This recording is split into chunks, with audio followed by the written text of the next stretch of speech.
ক্ষণিকের এই সময়টার জন্য আমরা একদিন আফসোস করব, আহা যদি জীবনটা আল্লাহর রাস্তায় কাটিয়ে দিতাম। ভিডিওটি সবাই শুনে যাবেন, নিরাশ হবেন না। যুবক বয়সটা আল্লাহর অনেক বড় নিয়ামত।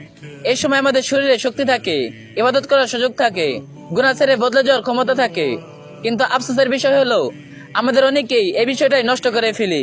কেউ রাত জাগে হারাম সম্পর্কে, কেউ চোখ নষ্ট করে অশ্লীলতায়, কেউ নামাজ ফেলে দুনিয়া নিয়ে ব্যস্ত থাকি, আবার কেউ ভাবে বড় হলে দিন পালন করব।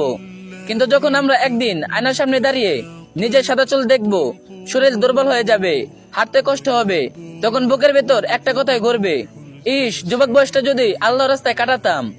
আজ আমরা যারা গান শুনে রাত কাটাই, একদিন আমরা এই বৃদ্ধ বয়সে নির্জনে বসে কোরআনের একটা আয়াতের শান্তি খুঁজবো। আজ আমরা যারা নামাজকে অবহেলা করছি, একদিন আফসোস করে বলবো, সময় তো ছিল, আমরা কেন সিজদায় বাড়াইনি। বৃদ্ধ বয়সে এসে মানুষ বুঝে দুনিয়ার আনন্দ খুব ছোট ছিল। বন্ধু, আড্ডা, হারাম সম্পর্ক, অহংকার সব ধীরে ধীরে ফিকে হয়ে যাবে। কিন্তু গুনাহের দাগ আর অবহেলা কষ্ট ভিতরে রয়ে যাবে। সবচেয়ে কষ্টের বিষয় হলো তখন ইবাদত করতে চাইলেও শরীর আগের মতো সাড়া দেয় না।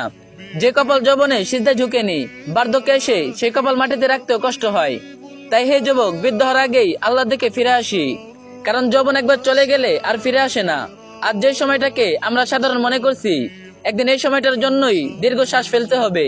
চেষ্টা করি এমন যুবক হতে, যাতে বৃদ্ধ বয়সে এসে আফসোস না করে বলতে পারি, আলহামদুলিল্লাহ, আমার যৌবনটা অন্তত আল্লাহর অবাধ্যতায় পুরোটা নষ্ট হয়নি।